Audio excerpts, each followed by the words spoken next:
So we're going to hit Jericho tonight because that's sort of the fundamental event, fundamental thing that everybody gets so exercised over and talks about. And then we're going to just pick our way through some other sort of notable either figures or notable artifacts toward the end.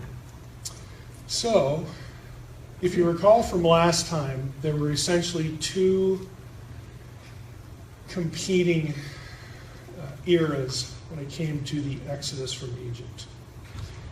One was basically 1250 or so BC, that is the consensus view, the so-called late date.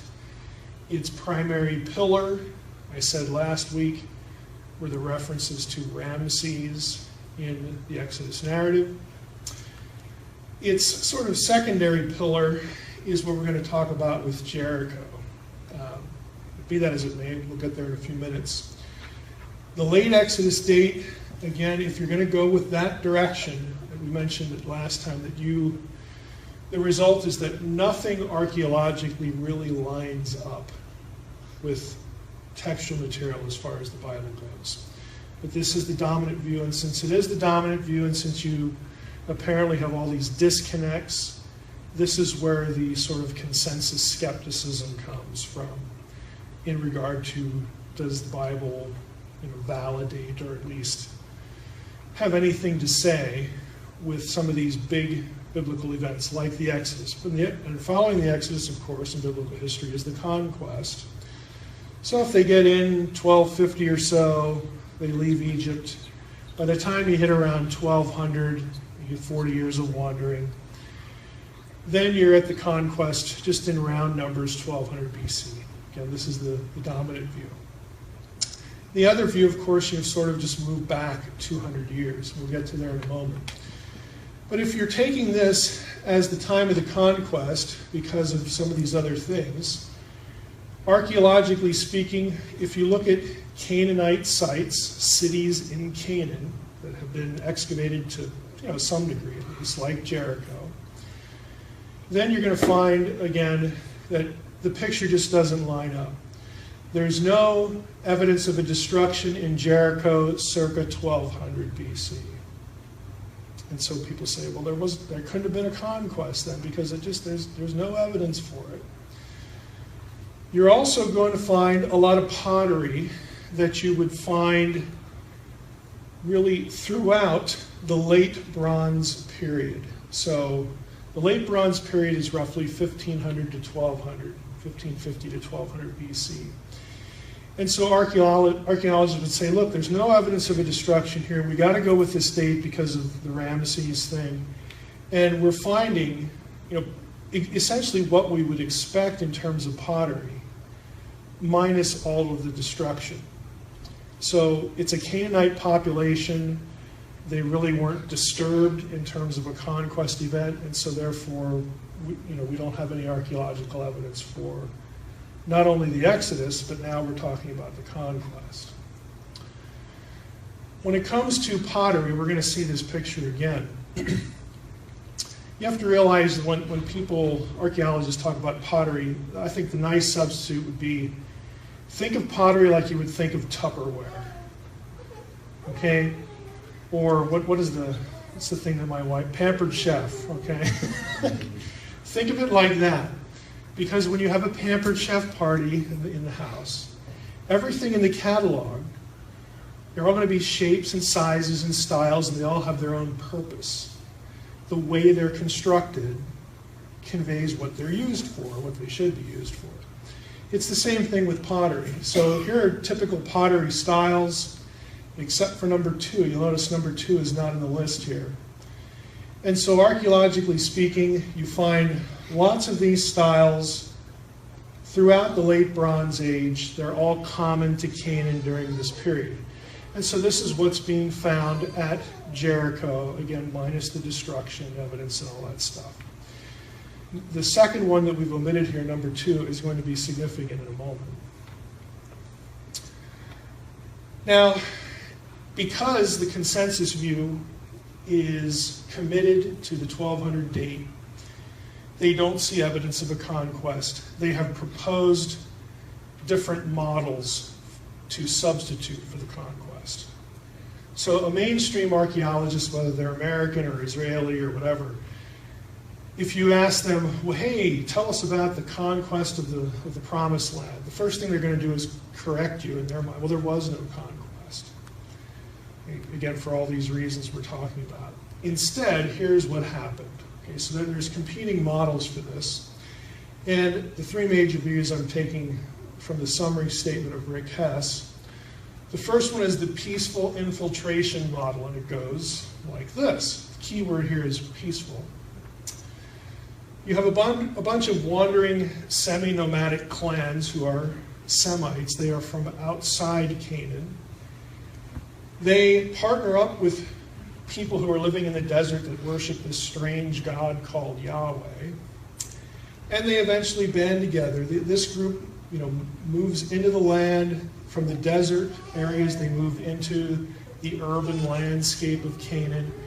They sort of, it's kind of like this, people from the suburbs moving back into the cities. You don't have to go conquer your apartment. You just go rent it, okay?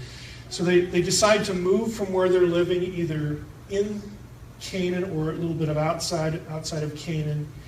They move into the land, they settle there, and eventually the outsiders of this group team up with the outsiders here. They band together and they take over the place. There are isolated skirmishes. Eventually they just outnumber the native inhabitants over the course of centuries, and they displace the population. But since it took so long, again, don't think conquest, don't think 7 years of battles, you win the land. Since it takes a long time, during the process, the people who are infiltrating begin to adopt the local customs, namely the local pottery styles, the local way of building houses, so that they start to look pretty much like the native Canaanites. They adopt, again, their material culture. And so for some people, this explains why when you look at the material culture from 1200 BC, it pretty much is uniform. But yet, we have these stories that everybody, this collective memory of, Yahweh worship, and where'd that come from? Because, again, there's no evidence that it's native. It had to come in from the outside somewhere, all this kind of stuff. Their idea is, well, something must have happened where the native Canaanite population kind of became something else, something a little bit similar, but something that had differences too, but it was not violent. So they call this the peaceful infiltration model. Now, there is some biblical precedent for this idea. Exodus 12:38 does tell us that a mixed multitude left Egypt and went to Canaan. And so people will look at this and say, well, among the Israelites, you probably had nomads from the Negev. You probably had people from the Sinai, because they, the Israelites are trucking through there. They might have picked up, people to finish the rest of the trip. You probably have, again, once they get in there and they start settling in the burbs before they make this transition to urban living. And of course, the Old Testament says that you basically got houses that you didn't even build. You moved into them. Of course, the Old Testament description is this is after conquest. But people will take these little phrases out of the Old Testament and, again, strip out all the conquering language and say, look, they moved in there, they were outsiders, and they sort of became insiders, but they displaced and sort of merged with the local population. But because they were outsiders, other outsiders glommed onto them, and so you get sort of this mixed, kind of heritage, but they all kind of essentially become Canaanite, anyway. And so they'll take just these little passages, again, references to foreigners. There are cities in the hill country, like around Shechem, where Israelites are said to occupy, but no battle was ever described for those locations. There are a few of these in the narrative. And so those who want to go with the peaceful infiltration model will take, again, that verse reference and say, well, look, the Bible says this too. It's just, it threw in all this conquest language because whoever wrote this Torah thing, wanted to glorify their God, wanted to, to dress up the narrative, because otherwise it's kind of boring. So, you write it a certain way so it's interesting and dramatic, but it's not real history. Okay. Model number 2, the peasant revolt. Basically, this has the revolt against an indigenous Canaanite aristocracy by the lower classes. This is a Marxist model. Yeah, it's not just a pejorative up here. Norman Gottwald is famous for this model, and he was a sort of a Marxist historian. So he applied Marxist ideology to what happened in Canaan.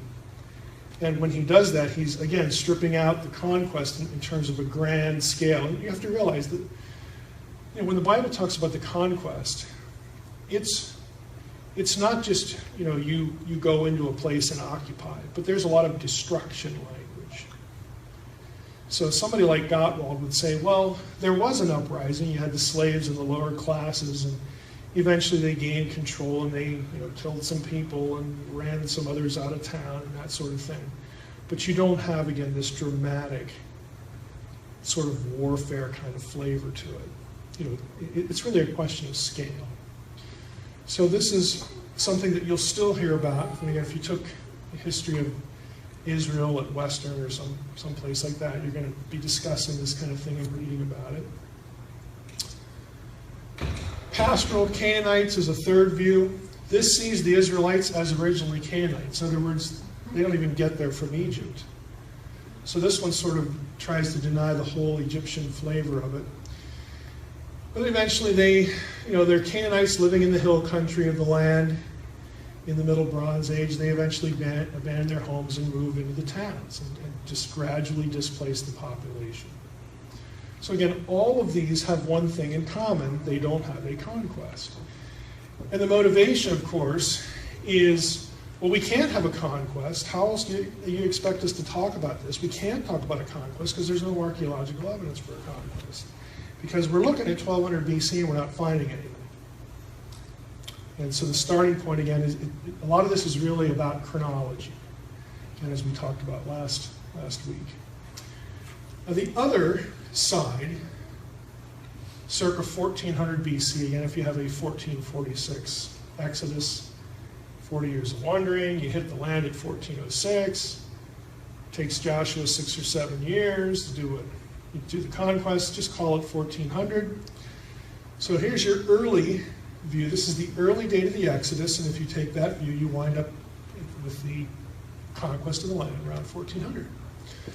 Now this is based on these things. Other than the biblical chronology, here's the archaeological justification for this view. People are going to point to foreign pottery found elsewhere in Canaan, only in this period. In other words, there are examples of sites that have been excavated where you don't find native pottery. You find pottery imported from outside, from other places.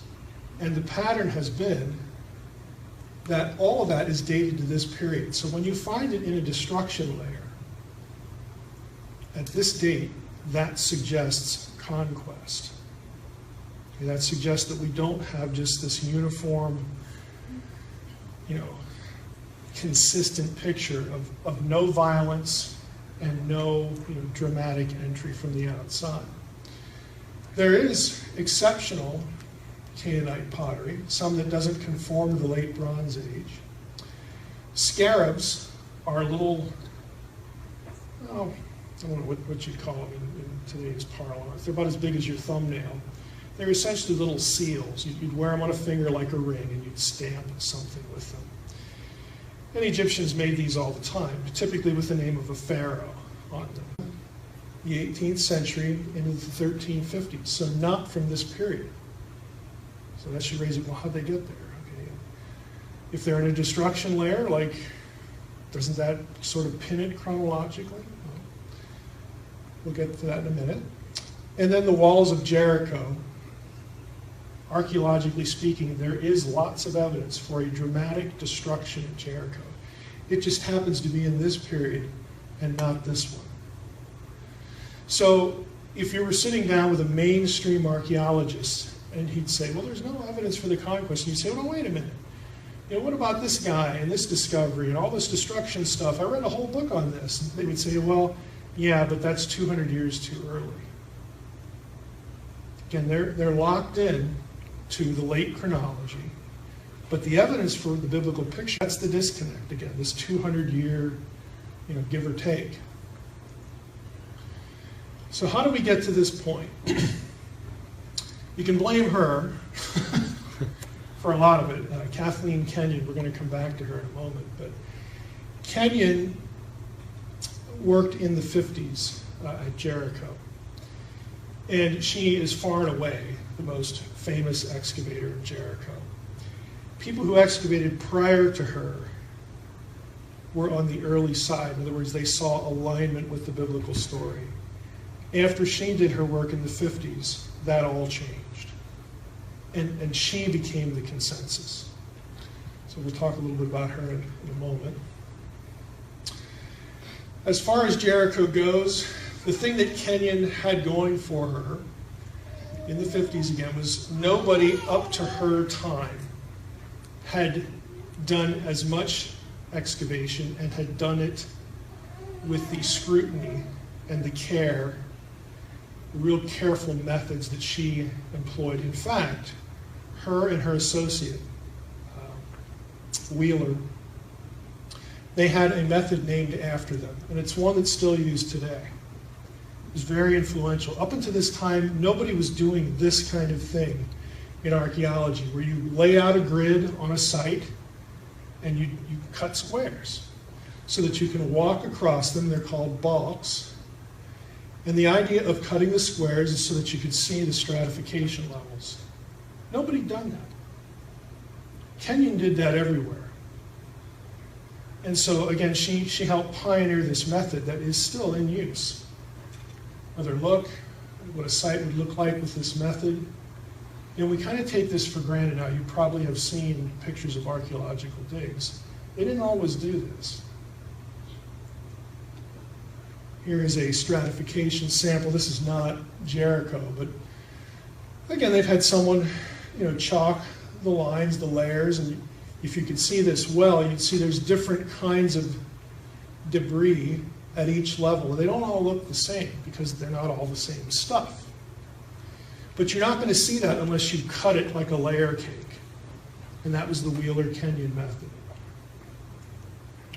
So this is a medieval example, but I like the picture.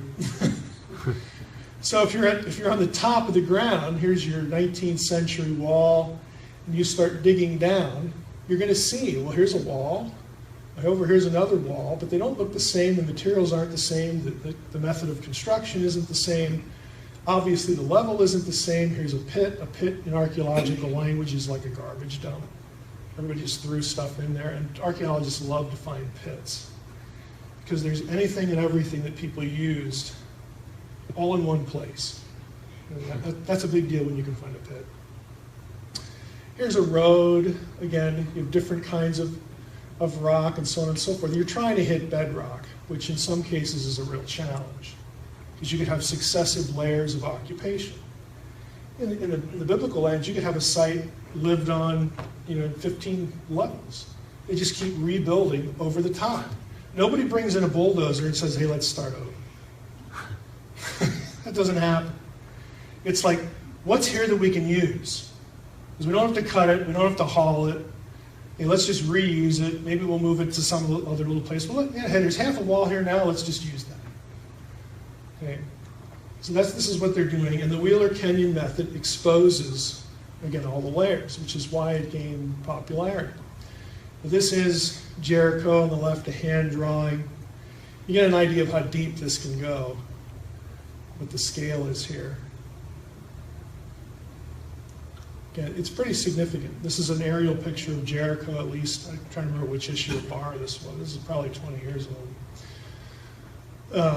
But you can see that the whole city of Jericho has not been gridded out.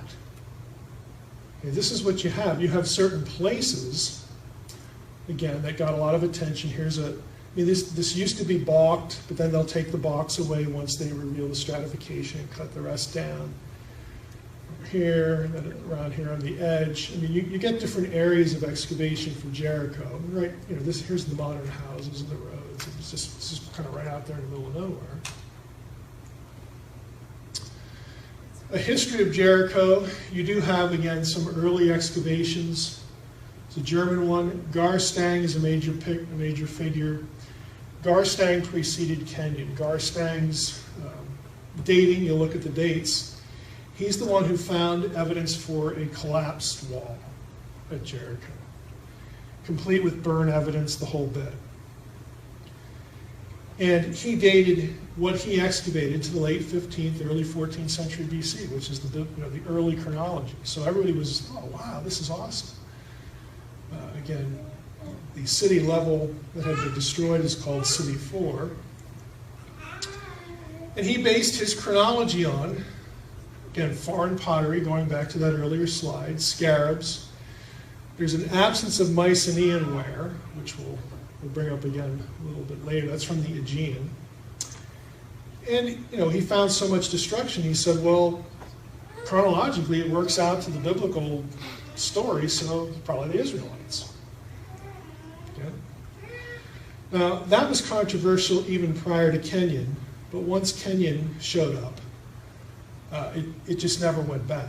Again, Kenyon concluded that Garstang was right in terms of what he found, but he was wrong in terms of how he dated it. So she doesn't come in there and deny that Garstang found what he found. That would be kind of stupid.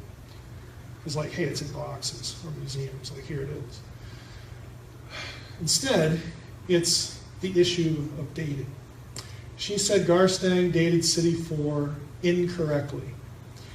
Now, she never published a final report before her death, and this is actually going to become important. But if you're going to do this, if you're going to say, no, it's not 1550 or 1400, it's not the end of the Middle Bronze Age, her position was move it 200 years later, and so now we're in the Late Bronze Age, and there's no disruption in the Late Bronze Age. Therefore, the biblical story cannot be true.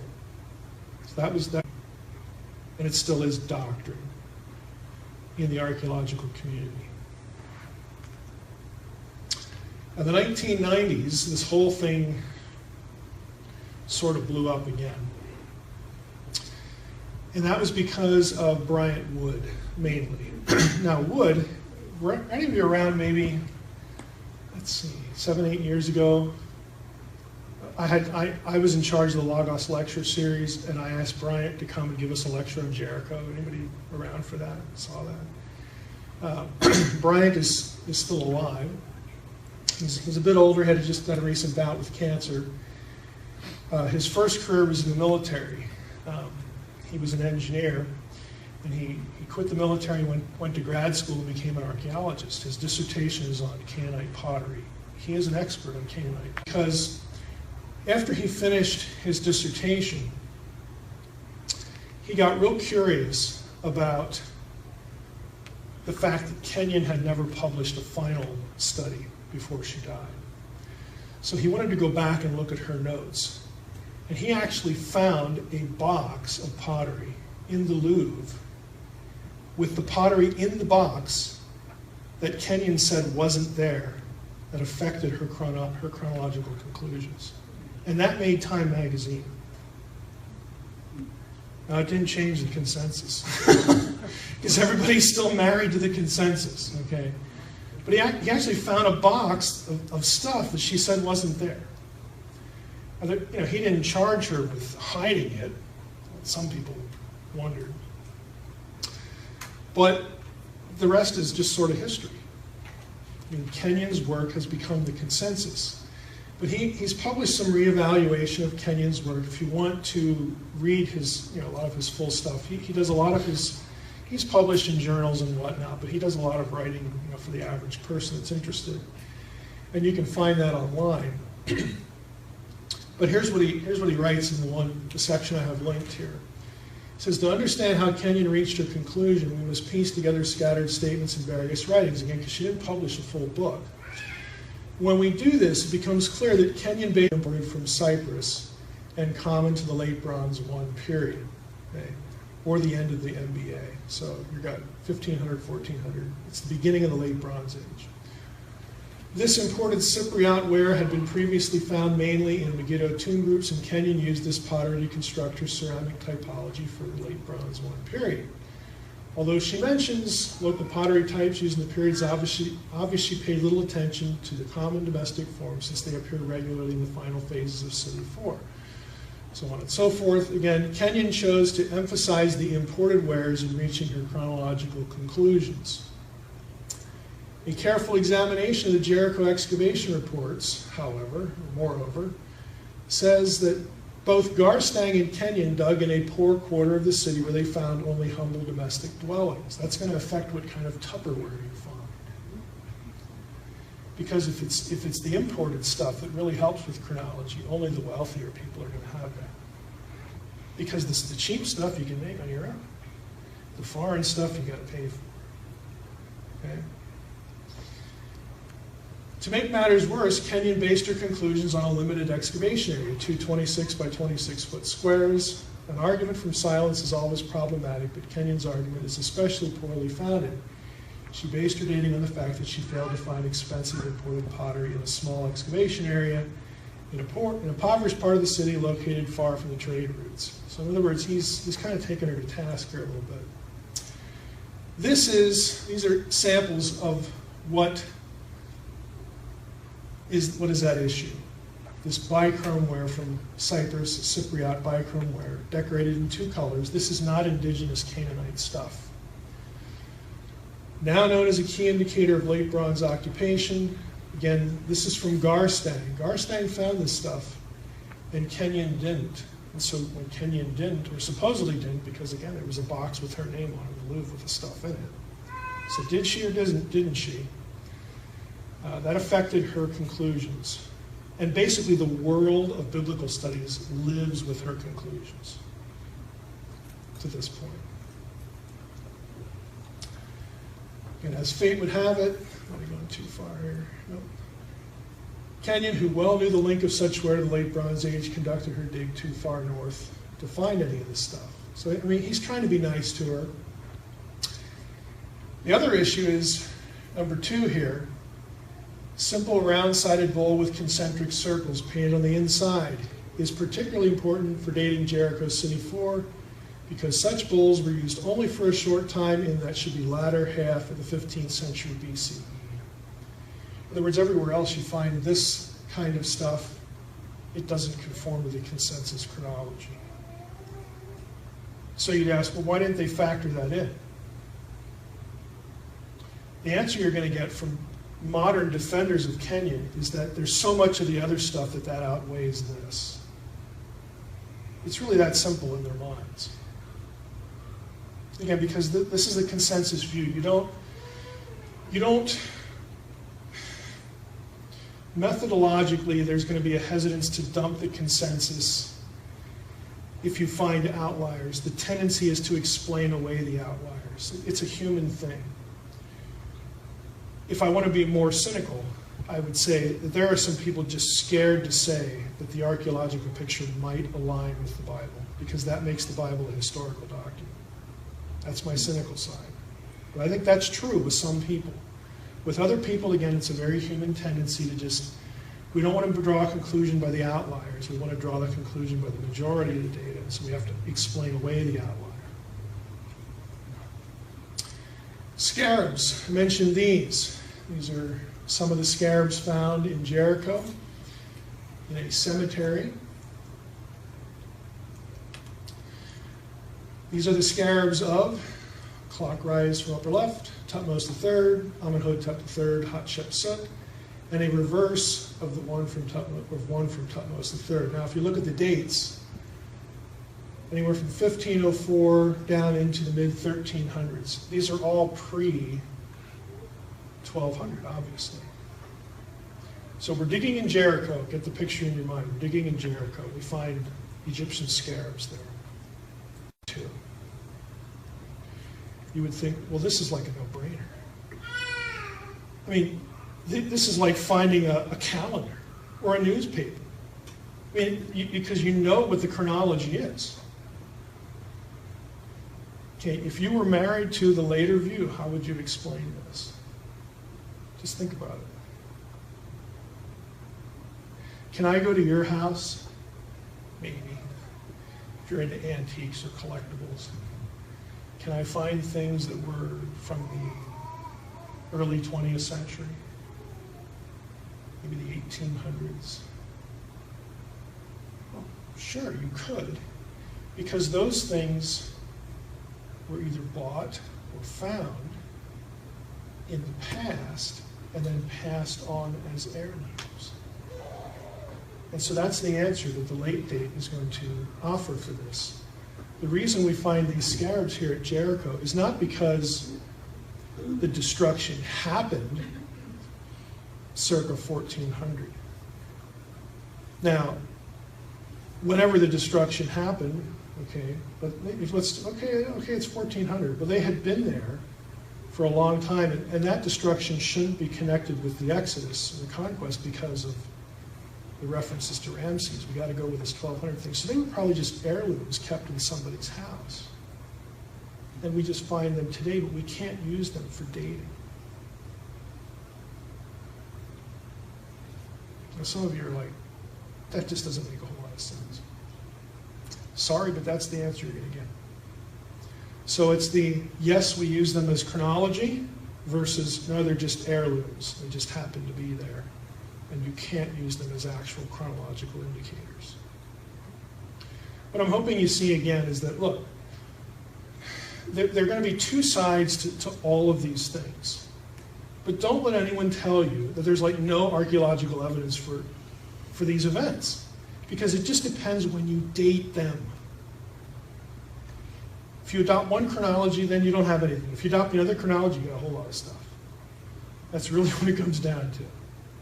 So the issue again is when are you going to fix these things in time? And how are you going to go about doing that? Okay, let's skip through that. Another thing with Jericho, it's kind of interesting. The most abundant item found in the destruction, apart from pottery, was grain. 6 bushels in a single excavation season in one little section. Now you'll notice here are the pots. Here's a little bit closer view of another one. They're nearly full. And they're black at the top too, so there's some burning in some of them, which would go to burning the city. But why is a full pot of grain of interest to the whole issue? Because the biblical account dates the attack on Jericho just after the harvest. Okay. And if the city had been under siege for a long time, people would have eaten the grain to survive. But there's lots of grain that didn't get eaten, which means the city fell really quickly. Again, it's a detail that conforms to the biblical narrative. But none of it matters, again, depending on when you're going to, it's all dependent on when you're going to date this stuff. So the consensus again, going back to finishing up with Jericho, is that there's no evidence and there's nothing to see archaeology just violates the biblical picture left and right. Again, that's true if you're dating everything to 1250 and 1200. Then it's slim pickings. If you're going back 200 years, you have a lot of stuff that correlates. So you got to pick one or the other. And again, when it comes to the biblical data, like we talked last week, people feel compelled, because of the references to Ramses in the Exodus narrative, to go with the late date. Those who are back 200 years will point out that, well, there's one of those in Genesis before you ever get to the Exodus period with Joseph and Jacob. The term Ramses, obviously an editorial updating of the language. And if that's an editorial updating, then the other ones should be too. And so they should not affect the chronology. We should still be back 200 years earlier because of 1 Kings 6:1, 480 years after the 4th year of Solomon, the Israelites left Egypt. Okay. You're going to get the same kind of thinking with David and Solomon. Opinion is divided over David's existence. Is there any archaeological evidence for it? You say, well, why can't they just use the Bible? Why can't they just use it as a historical document? That's a really good question. The answer is typically going to be that the Bible is a document that's permeated with religious belief and faith and whatnot, theological stuff. And so we shouldn't regard it as an objective historical document. And if we do too much of that, then we start to drift over into doing theology and endorsing, Judaism or Christianity, since it's their Old Testament too. And so they're very skittish over assigning reality and credibility to the Bible as a historical document, because many people are afraid that when they do that, they will get lumped into the category of endorsing the theological content. Inconsistent, because if we dig up something from Assyria or Egypt or the Hittite kingdom, that's inherently religious stuff too. They're talking about their gods all the time. Well, then why should we accept that as a historical document objectively and just sort of, who cares what it says religiously? It's still a historical document. Why can't we do that with the Old Testament? I think we should. But the reflex is, we don't want to go there. And a lot of that has to do with the influence, in the West, the Judeo-Christian West, because of the Bible. A lot of people just don't want to go there. And they don't. Again, I think it's very inconsistent, but that's the way it is. So if you take the Bible out of the picture, then the question for many people becomes, hey, can we dig up something that tells us David was real? Can we dig up something that tells us Solomon was real? If we can't, well then, I can't accept it yet. Now for David, we'll talk about the Tel Dan inscription and one other object here. But generally, for years, you sort of had this, I don't know what I want to call it. There at time, archaeology, the archaeological community was at one time predisposed to looking at certain places, the results of certain diggings, certain buildings that were discovered. And since they were large, and when you have a large building, what does it take to build a large building? Just think about building like a skyscraper today. What does that take? It takes labor. And it takes organized labor. You can't just have 1,000 people just run over there and start doing stuff, okay? You have to have organized labor. You have to have financing for it, because you got to pay them to eat. Or you got to pay them something. They're there. They're not just there to not eat and then die. And they don't, where's another one? Okay, this is not like World War II concentration camp kind of thing. These are professional, communities that are good at building. And you have some slave labor too, but that's not the whole thing. In fact, it's actually kind of a minority part of it. But it takes resources. It takes administration. And so when archaeologists found large structures, they were predisposed to saying at one time, okay, this is probably David and Solomon, because the Bible, again, looks at Solomon's era as kind of the apex of the monarchy. And so there was a predisposition to saying, well, it's probably what we have and it's okay. It's no longer true. Again, 10th century BC would be the David Solomonic era. But a lot of archaeologists today want to move it 100 years down. If you move it ahead 100 years to the dynasty that followed, the Solomonic period, which the main dynasty there was the Omride dynasty. That's Ahab, Jezebel, Jehu, these biblical figures. If you do that, then it takes away all of the ammunition for David and Solomon. And that's what the archaeological community, by and large, does today. What we used to think we could attribute to David and Solomon, now we're going to attribute to a different dynasty. So we don't have any evidence for David and Solomon Ta-da. Now the main fight today is over this object. This is the Tel Dan Stela, 1990, so it's pretty recent. 9th century BC, so kind of close to, again, your Davidic. It's a little bit later than the Davidic Solomonic era, but reasonably close. And you can't really tell here, I have a magnification, but you see this kind of white over here, somebody has kind of airbrushed. There's one line here, that's the issue.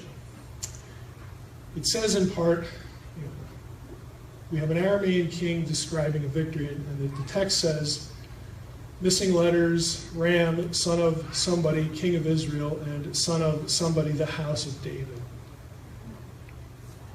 So when people discovered this and saw the phrase house of David, or what they thought was house of David, it's like, aha, finally we have a text that mentions David. Now, most of the biblical studies community, I think it's probably fair to say most, over half, let's just say the majority, have come to terms with this and say, okay, David was real. But a lot of them still don't. And I'll try to explain why they don't. Now, if you want to plug this in and look for a Bible verse kind of like that and go with the period, you have 2 Kings 8 and 9, Jehoram, Ahaziah, so on and so forth. So it's a nice match. And if that's the case, the inscription would be Hazael. And date, again, 9th century, 841 BC. So here's our object. Here are the terms in question. It's BYT, reading right to left, BYTDWD. Bayit in Old Hebrew is house, DWD, David, is David. What could be simpler? Oh, to mess up a picture, you need to bring in the professionals. Now, look at this. You see it? Let's just go up to the top line here. You got letter, letter. What's that? It's a little dot. Letter, letter, dot. Gotta get some perspective here. Letter, letter, dot. Letter, letter, letter, dot. Okay, you have dots separating words all over the inscription. But you don't have one here. So some epigraphers have said, no, this doesn't mean house of David. If it meant house of David, there'd be a dot right there. So now we have something to argue about. You see, you need to bring in the professionals. Here are the options. And if you read an article on this, this is where people sort of fall into one of these three buckets. I think it's fair to say, again, the majority says, look, we surrender, it's house of David, who cares if there's a dot? And people have actually combed through known inscriptions, not only of the period, but before and after, and shown that the scribes were not always consistent in the use of dots. They're called word dividers. So you can't base an argument on the presence or absence of the word divider. And that's legit. You can't, because they aren't consistent. So most, again, have said, okay, we're not going to argue about this anymore, house of David. Some want to say, well, we ought to actually kind of look at this as Beth David. Kind of like Bethel. Like it's a place name and not the name of a person. You say, well, who cares? It's still David. Well, yeah. We know that. But it's a place name. And so if we take the figure of David out of the genealogy of those kings and we just make it a place name, then maybe the place was just sort of named after this legendary figure, David. Thank you. Okay, so again, they're using it as a place name to kind of skirt around the historicity issue. And others would say that David means beloved. It's not even a proper name. House of the beloved. It's true in biblical Hebrew, DWD does mean beloved if it's a common noun. Dodi is my beloved. Fairly common word in the Hebrew Bible. So this is, again, what the argument is. But most people have sort of surrendered this one, but you still have a number of holdouts, and they're influential. Here's one of my favorites. I actually think this one's kind of cool. The Goliath inscription. How many of you ever heard of this? A couple. Now this is really interesting. This was found at Gath, which ought to just make the lights go off right away, because this is one of the Philistine cities. This is a Philistine inscription, one of the few that are around. And I know it's hard to see this, but here's the inscription. You have a letter, letter, letter, letter. Is it a letter or some kind of divider? Letter, letter, letter. A lot of people think this is sort of either an accidental mark or some kind of divider. Here's a drawing of it. Again, and I'm not expecting, I should have said, everybody learn the Proto-Hebrew Phoenician alphabet for next time. Here's the one. It's these 4 letters that are the issue. This would be Aleph, Lamed, Vav, Tav. Right up here. Here's the transliteration, again, right to left. That is not the biblical spelling for Goliath. Biblical spelling for Goliath looks like this.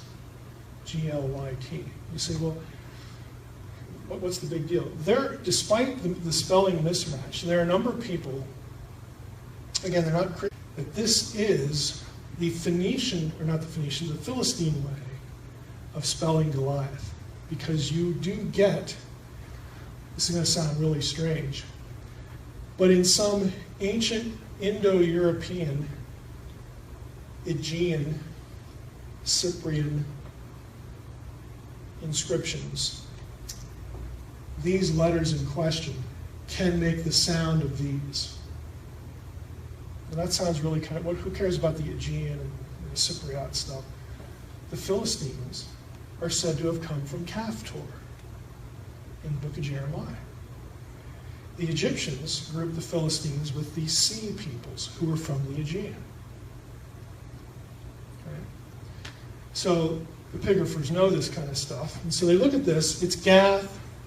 By the way, it's 9th century, 10th or 9th. People argue about that. And it's like, well, maybe this really is Goliath. Now here's the part that I think is kind of cool. I have had epigraphy class, and so I get to play. If, you can't tell, I picked red and you can't see it. If this line, let me go back, see this line right here? If that's an accident, like let's just say it got scuffed. If that's an accident, then you just have this. That is the letter G. Gimel, in Paleo-Hebrew. The Vav and the Yod, you notice they look the same, it's just one's a little longer than the other. In Semitic inscriptions, they are interchanged all the time. So you actually could have, if this is a G, I don't think there'd be any debate. This would be Goliath, on this piece of pottery. That doesn't mean it's the biblical one, because some people would say, well, maybe Goliath was a family name. Maybe it was like a kind of a honorific name or some sort of, clannish, groupish kind of thing. Maybe a warrior guild or whatever. It really doesn't matter, but it would be a closer match. I just think it's kind of cool because it comes from Gath and it's Philistine. So there you have it. I mean, what are the odds? Solomon, again, huge construction at Gezer, Hazor, and Megiddo. These are all important cities during Solomon's reign. So what used to be when archaeologists are coming up, finding really huge architectural things like huge city gates, huge walls, remnants of big buildings, stables. Solomon had lots of horses. It used to be that was like a no-brainer. This is evidence for Solomon's reign. But now, again, people want to push it to the next dynasty, and so you have nothing. People want to focus on Omri, the next dynasty. Here's why. It's not that they hate Solomon and David. Well, maybe some do, who knows. It's that Omri is mentioned by name in certain objects, and this is one of them. This is the Mesha stela, also known as the Moabite stone. This specifically mentions Mesha, the king, the Moabite king, having a victory over Omri of Israel, just point blank. And so there are some archaeologists who just feel more comfortable because we know Omri was real, and he was an important king. He wasn't a slouch. So these buildings at these important places that we see, he probably built them. We just feel better assigning them to him because we know he's real. We don't know if we want to assign them to Solomon or David or not because we don't really have any other evidence that they're real. Again, this is how the thinking goes. Now, line 31 of this, I don't have a close-up of it, but there is one epigrapher, Andre Lemaire, who's actually very prominent in the field. He believes that line 31 in this should be reconstructed to read House of David. So you might have a second reference there, but it's controversial. And it requires reconstruction. So, Black Obelisk of Shalmaneser, the third. Omri is mentioned by name here. Another example here, we have Omri. Again, this is a line of this object. But we also have this phrase, Ya Umar Humri. Okay, and this, according to some scholars, is the equivalent, because of what it means, of Jehu. So this could possibly be a reference to Jehu as well. And if it is, this is Jehu bowing before Shalmaneser III and saying, okay, you beat me up, and I'm going to serve you now, and all this great stuff about the Assyrian king. And again, it's just people feel more comfortable with Omri because we have examples. Hezekiah's seal, there's more than one of these that have been discovered. This is probably the easier one to read, even though this is kind of rough. Here's the hand drawing. Lamed is the possessive preposition, to, or belonging to. Hezekiah, that's the Hebrew pronunciation. We have an aleph, another chet, and a z down here, Ahaz. Hezekiah was the son of Ahaz in the Hebrew Bible. Melech, king of Yehud, missing a letter, king of Judah. So there are a few of these floating around. And people, again, are comfortable with, once you get sort of beyond the David and Solomonic era, you have more artifacts, you have more, in the way that archaeologists think, you have more connectivity to history. Because again, they don't want to take the Bible itself, as a historical document. We'll just do a time check here. Okay, get close. This is the Nabonidus cylinder, who is connected to Belshazzar. Everybody remember who Belshazzar is? From what book? Book of, begins with a D. Daniel. So, well, what's the issue here? Well, according to Babylonian records, okay, who was the first king? When Daniel starts off, it's Nebuchadnezzar, right? Then the next king you read about is Belshazzar, Daniel chapter 5, the handwriting on the wall passage. Well, according to Babylonian records, Nebuchadnezzar was not succeeded by Belshazzar. He was succeeded by Nabonidus. And so for many years, people thought Daniel 5 had a blatant, plain, poke-in-the-eye error in it. Until this was found, and there's a couple other related texts to this. But the Nabonidus cylinder has Nabonidus talking about his son, Belshazzar, giving him control of the kingdom in Babylon while he went off and took a long vacation somewhere, like for years. And so it turned out, again, when this is discovered, I guess he was the king, wasn't he? Even though Nabonidus was, but Belshazzar was too, because that's just how they did things. So this was an artifact that helped, again, validate what looked like a pretty obvious error in Daniel 5, but it wasn't. Nabonidus Chronicle This is the foreign, non-biblical version of the fall of Babylon to Cyrus the Persian. Okay, this is Book of Daniel. So here's the account. Again, you say, well, we don't really need an account, because we have the Bible, it's a historical source. Again, you're thinking like somebody who has a high view of Scripture. Naughty. Don't do that. You have to, again, think like the archaeological community. They don't feel comfortable doing that unless they have something else that doesn't come from the Bible. Okay, now we're okay with the Bible at this point because we have something else. But here's the something else. And it's a very clear statement of what's described in Daniel about the end of the Babylonian kingdom. Cyrus' cylinder. Again, Cyrus is the one who conquers Babylon. What does Cyrus do? He ultimately is the guy who does what? Remember, at the end of the book of Daniel, it's the end of the what period in Israelite history? We're getting toward the end of the exile. Okay. Ezra and Nehemiah describe the tolerance of the Persian king, who was Cyrus, to let the Jews return. So does this document. This document really describes, again, how wonderful a guy Cyrus was, because it talks about his tolerance for the beliefs of other captive peoples. He wants to help them rebuild their cities and their temples and be nice to them, because he wants their gods to like him too. You don't want to make enemies of gods. Even if their people were defeated, it's just not a good idea to make a god mad at you. Okay, you want to be nice.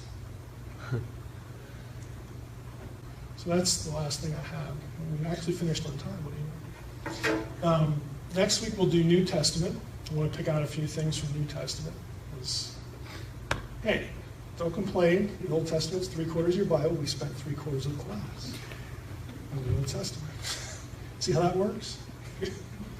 So next week we'll do some New Testament. You have any questions? If not, I will see you next week. Okay, so how big were those cylinders?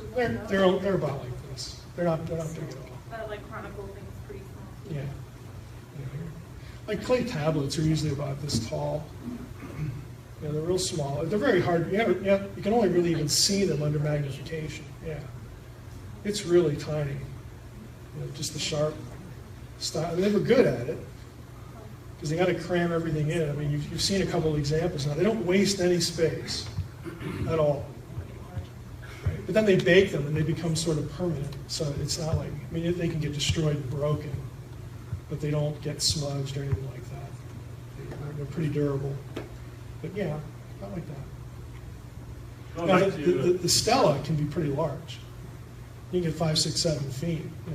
Find a nice stone, smooth off one side, there you go. Go ahead. Go back to the destruction of the walls of Jericho. If you take it to the 1400, you're talking about heirlooms and stuff. Is the preponderance of the evidence at that point, is it just a few articles that they found that could be, when they're arguing, they could justify them as heirlooms, or is there a... Yeah, you're not going to fill a box with them. It's a half dozen or so. So I mean, you could argue, that, well, maybe you had somebody who wound up living in Canaan, in Jericho, had been down to Egypt, and somebody gave him a few of these presents, or he stole them or bought them or whatever, and settled in Jericho, and there they were. And 200 years later, that's when the real conquest happened, even though that's not when the city was burned. The city was burned earlier, and so they got preserved, but we can't use them as chronological indicators because they could have just been there by accident. And then the real events of the Bible are in the 1200s. So they just happened to be in somebody's house. I read that the account of, I think it's 1909, 1910, where the guy spoke about how he found Jericho, and that was pretty cool. I mean, you can't say that the heirloom idea is impossible, but it's one of those things you look at patterns. Okay, we've got destruction of the walls, we've got burning, we've got scarabs, We've got the unique pottery, all in the same place. Okay, like, it just starts to look like, well, maybe there's something to see here. But again, people will insist that no, that even though it looks that way, it's not that way because we have to date things later. It's really all about chronology. And I don't want to... I used to really be into chronology. And it can sort of suck your life away. Because it's so involved. There's so many factors in it where you can sort of come out thinking that we don't know anything about anything. I'll give you one example, just one example. For many, now this is changing a little bit because there are more people on, all of this really focuses on Egypt. If you're 1000 BC, more recent, then your correlation points are with Assyrian material. And then it's Greek material, and then it's Roman material. But prior to that, you're dependent entirely on synchronisms with Egypt. Now that alone is a problem, because not only are all the Egyptian king lists that are primary texts that have actually been found in Egyptian temples or whatever, they're all New Kingdom and later. So that's, again, that's just 1500 BC and later. You don't really have anything to establish the earlier. Manetho, who wrote, in a much later period, he's the guy who came up with all this dynastic history of Egypt. He's writing centuries after the fact. You don't even know if he has any sources for it. But the real problem is the assumptions that were put into the Egyptian chronological system when it came to astronomy. This is changing a little bit because you have more people in Egyptology who are paying more attention to astronomical stuff. It is real that Egyptians built objects in certain places to mimic constellations. They even did it with landscaping, what the buildings would look like, and the view on the horizon would mirror something above them. They did that stuff. And you can plot it out, you can find what they're looking at in an astronomy program, there you go. You can do that kind of thing. So more people are into that now, but prior to that, that's only been the last couple decades, here was the system, believe it or not. The Egyptian calendar, they had more than one calendar, but the one that mattered for absolute dating, they only had a 360-day year. So obviously, if you start on January 1 and you go 360 days, you might think you have a year, but you're missing 5¼ days. Now they knew this, because if you sit with that a while, then your seasons start to slip. Hey, it's supposed to be winter. Why is it 100 degrees? That kind of thing. So periodically they would add 5 days, and then they started using that, but you're still missing the quarter day. So every 4 years, your calendar would slip a day. Even if you had the 5 extra days, your calendar's still slipping a quarter day. So every 4 years, you're missing a day. So the guess was, and it was nothing but a guess, there are 4 or 5 Egyptian texts that talk about the rising of the star Sirius on a particular day. And since that gets mentioned 4 or 5 times, at least in theory, people assume that, okay, they must have written this down because this is the day that they're correlating with their calendar and resetting it. And so it became known as the Sothic dating method. So if you can, and we know if you go in a whole cycle, it takes 2,460 years for the thing to right itself. Okay, because of the quarter day slippage. So the question was, can we find 2 of these that are 2,460 years apart? And if we do, then we'll have 2 linchpin points of chronology, and there we go. Then we can start plugging in, king lists and names and years. The problem is you don't have 2. of the 4 or 5 you got, none of them matched 2,460 years in terms of the gap between them. So all of it was an entire guess. But that was the system. We'll use one of them. I like one of them. And that'll become our real-time linchpin. Somebody at an Egyptology meeting must have voted, hey, all in favor of this date, let's construct our chronology. Yeah, I like that one too. And you have the whole system being constructed around this presumed method. I mean, it's really tenuous. Now they're getting away from that. They're trying to use the pyramids with the pole stars and stuff like that, just as a check. But it's just a mess. From the years, I don't know, 1100 to about 500, you have king lists. They have huge gaps in them. In other words, we don't know who the pharaohs were. If you don't know who they are, how long do you think they reigned? Well, the average is about 15 years, so let's plug 15 years in 10 times. That fixed. I mean, they'll do stuff like this to construct a chronology because, frankly, they don't really have anything better. You can't assume that you're going to find somebody in an Assyrian text that mentions a pharaoh in there. You wish you had them.